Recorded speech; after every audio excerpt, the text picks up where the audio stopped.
Sir पहले मैं आलोक राज जी का भी रुख कर लेती हूँ, जो कि राजस्थान कर्मचारी आयोग के चयन बोर्ड के अध्यक्ष हैं, वो भी हमारे साथ में जुड़े हुए हैं, चेयरमैन हैं। आलोक राज जी नमस्कार, बहुत स्वागत है आपका हमारे चैनल पर। और आलोक जी आप क्योंकि सेना में सेवा दे चुके हैं तो आप वो जज्बा बहुत अच्छे से पहचानते हैं और उन भावनाओं से जुड़े हुए हैं जिसमें अग्निवीर जो है वो अपनी सेवाएं दे रहे थे और उनको कहीं ना कहीं उनका भविष्य जो है वो खतरे में दिखाई दे रहा था कि अब आगे क्या होगा। अब वो क्या का जो जवाब है यहाँ पर सीएम भजनलाल शर्मा ने कल उनको उपहार स्वरूप दे ही दिया है कारगिल विजय दिवस पर। जी, तो मुझे पता लगा कि अभी राज्य सरकार ने कोई ऐसी घोषणा की है जिसके बारे में मुझे मालूम नहीं, लेकिन मुझे बताया गया है अभी आपके कॉरेस्पॉन्डेंट के द्वारा कि अग्निवीर जो होंगे और जो अग्निवीर से अपनी सेवा समाप्ति के बाद आएंगे उनको राज्य सरकार के अंदर सरकारी नौकरियों में कुछ रिजर्वेशन या वेटेज मिलेगा। ये बहुत ही अच्छी घोषणा है, बहुत ही अच्छी पहल, यदि ये सही है तो। और इससे जो अग्निवीर जाने वाले बच्चे हैं उनमें और भी हौसले से और भी मोटिवेशन से वो ज्वाइन करेंगे और उनको भरोसा रहेगा कि यदि वो किसी वजह से सेना के अंदर अपनी सर्विस के बाद में उनका सिलेक्शन नहीं हो पाता है तो उनको राज्य के अंदर सेवा करने का मौका मिलेगा। I think this is very good initiative and I appreciate the government पहल ऑन दिस।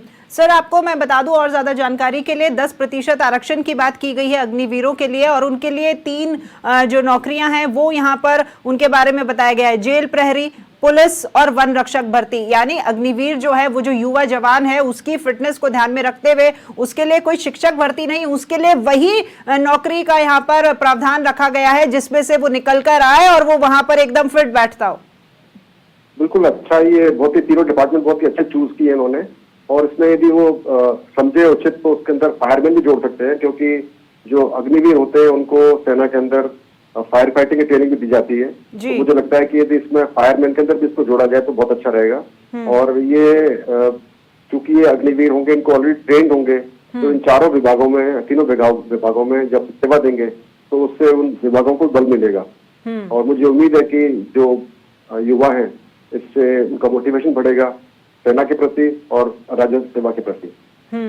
सर हर तरह की कोचिंग करवाई जाती है अलग अलग कोर्सेज के लिए और सेना में जाने के लिए भी यहाँ पर इन जवानों को तैयार किया जाता है। तो वहां पर जो अभिभावक थे वो कहीं संशय में थे कि बच्चों को भेजे कि नहीं भेजे, कि कोई फायदा नहीं है अग्निवीर में भेजने का, लेकिन विपक्ष ने इस मुद्दे को हमेशा से उठा के रखा और अब उसी का सोचना अलग है। मैं समझता हूँ कि अभिभावकों को सोचना चाहिए कि जो बच्चे सेना में जा रहे हैं वो ये सोच के जाए कि वो 4 साल ट्रेनिंग करने जा रहे हैं।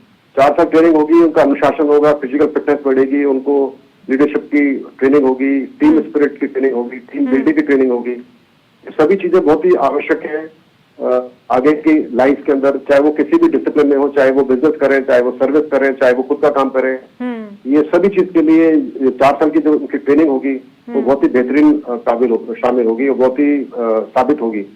तो मुझे बताना चाहूंगा जो सभी पेरेंट्स को कि वो बिल्कुल भी हिचकिचाए नहीं और अपने वार्ड्स को, अपने बच्चों को सेना में भेजें।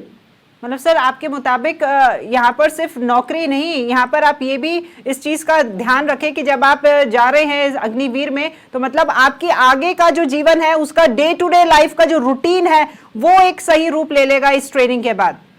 बिल्कुल। और मैं एक और बात जोड़ना चाहूंगा जी, अक्सर अभिभावक गण सोचते हैं कि सेना के अंदर बहुत ज्यादा रिस्क होता है, वहाँ पर बहुत ज्यादा कैजुअलिटीज होती है जिनकी सेफ नहीं होती है।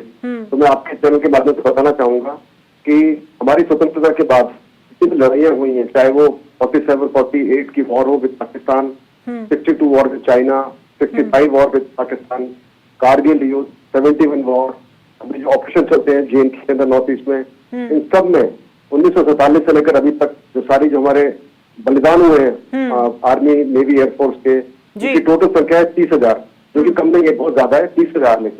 लेकिन हर साल भारत के अंदर सड़कों के ऊपर एक्सीडेंट्स में 5 गुना लोग हर साल मरते हैं, यानी कि 1.5 लाख मृत्यु होती है हर साल एक्सीडेंट के अंदर। तो आप देख लें कि आदमी का जीवन कितना सुरक्षित है आर्मी के अंदर। तो मैं आपके माध्यम से सारे जो पेरेंट्स उनको बताना चाहूंगा कि वो बिना हिचक के, बिना डरे हुए अपने बच्चों को भेजें। उससे उनका बच्चों का भविष्य सुधरेगा, बच्चे ट्रेनिंग लेकर आएंगे, मोटिवेट होकर आएंगे। और जैसे भी सरकार ने पहल की, राजस्थान सरकार ने 10% की घोषणा की है रिजर्वेशन की, उससे उनका जो जीवन है वो सुरक्षित नहीं होगा, और जरूरी नहीं कि सिर्फ ये सरकारी सेवा में जाएं। जो बच्चे वहां से निकलेंगे आर्मी से, उन बच्चों को अलग तरह का उनका मेकअप होगा, मेंटल मेकअप और फिजिकल मेकअप। और जो बाकी कॉर्पोरेट हाउसेज हैं, व्यापारी हैं, बाकी जो इंडस्ट्रीज हैं, उनके अंदर उनको प्रेफरेंस मिलेगा, ऐसा मैं उम्मीद करता हूँ। बिल्कुल, थैंक यू सो मच आलोक जी, आपका हमारे साथ जुड़ने के लिए और इस तमाम जानकारी के लिए।